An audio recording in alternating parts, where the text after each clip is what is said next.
You know, you can never be too prepared.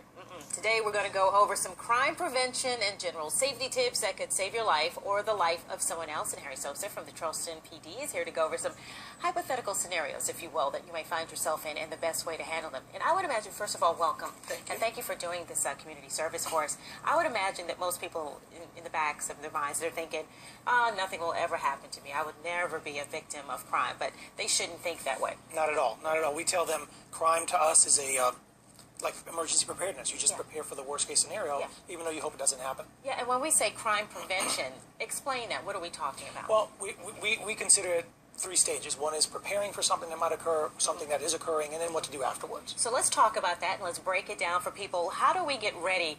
What can you do before a crime occurs? Well, you can think about what plans you can have in effect. So, for example, I was working downtown, and I see a lot of the students and a lot of other normal people involved in their cell phones. So here I am following them in a uniform like this, and they don't even know I'm there. So they're absorbed in doing something else, or they're not aware of what's going on around them. Yes, and that's with music, with earplugs, you name it. I've seen them with books or e-books, you know that is. Totally involved in that. Just know your surroundings and pay attention and look. And I would say I'm a little bit guilty of that too. And also, another tip is temptation. Don't give temptation to a bad person. What are some ways that you might be sending that signal and not even know it? I spend most of my time telling them that because I read the report. So one example I give, which is the simplest, I've seen purses, cell phones, you name it, on the passenger seat of their cars. That's a temptation for a bad person to do something that you don't want them to do. Yeah, especially, and sometimes to say that you have tint on your window, that might not be enough either, because people can still see it if they want to get it. If a bad person wants to do something to you, they're going to find a way to do it. What I end up doing is, like, I'll tell people to put an old box on top of your purse, or maybe a blanket. That or way you might can't have a even jacket or something like. And I've done that as well. The expensive jackets you like. Oh, how do you know me so I've well? watched you. We see some pictures of what actually looks like leaving your purse wide open, and that they can see the contents. And also, you say plan your events from a safety point of view. And this might take some thought, because when you're planning things, you're not thinking about what-if scenario. I have daughters, and I have wonderful women in my life, and I tell them the same thing. If you're going to go out and you're going to go have fun downtown, that's great.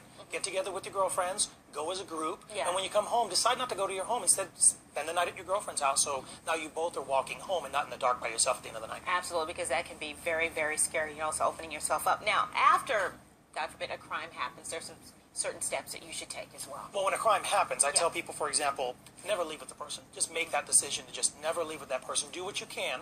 Obviously, do what you can to make that event quick and painless. So I always tell people, for example, cooperate and separate.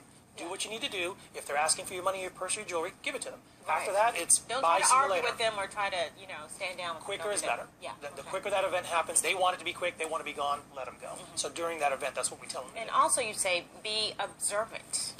Yes, and that's difficult because you're in the middle of a bad situation, so it's kind of hard to remember what color the eyes are or what the clothes are. Or what kind of car they're driving. Yes, and it's difficult to say the least, but try to give us something because it always helps us. And also, if they're a victim of a crime and you've done all those safety things, you've cooperated, you've separated, and the crime has happened, you should do something afterwards, and that's to notify you guys first. Yes, tell us quickly. Let me tell you why. We've got such great technology now that I've seen examples of where someone got assaulted in the market area, and we're looking at the video cameras up King Street and catch the person. So if you commit that, or if that crime is committed, call us, let us know. We can get the word out. We can get the pictures out. We can even find out stuff from other agencies like North Charleston. Yeah. So we're always in contact with them. And people ought to expect that they're going to have to really spend some time talking to you guys and answering specific questions, because you're the trained professionals and you know the right questions to ask to get the information you need. Yeah. The problem we run into is that we're in the CSI generation, so they expect it to be done, solved, and done in 30 minutes. And we're going, no, that evening you're going to be talking to detectives, we're going to come back the next week and all that other stuff. So it's a long process. So you got to expect that. And we expect you to want to call your boyfriend, your girlfriend, someone safe, to have that interview and talk to and that kind of stuff. Right. So